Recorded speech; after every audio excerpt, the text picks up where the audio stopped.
motorcu. Ağlar, selamlar.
Ha, şu anda kayıtta. Aynı şey diye biliyorum.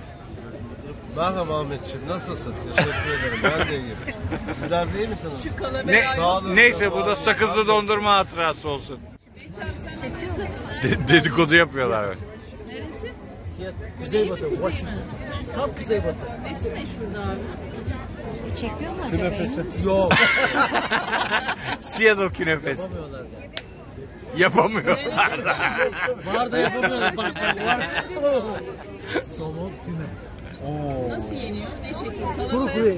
Kuru kuru yeniyor. Sever misin somon? Allah'ım. Ne? Yerim abi. Şarap. Sivilceni yapalım mı? Yok. Mangal yapacağız. Somonla ne işimiz var? Somonu mangal yapacağız. Somonun mangalı. Füme. Yani normal beyaz, Hayır, beyaz şarapla beraber kurutulmuş somon.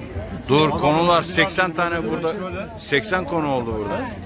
Ben yapmıyorum. O yapıyorlar. Somon çok güzel oluyor. Sert. Mangalda yapacağız.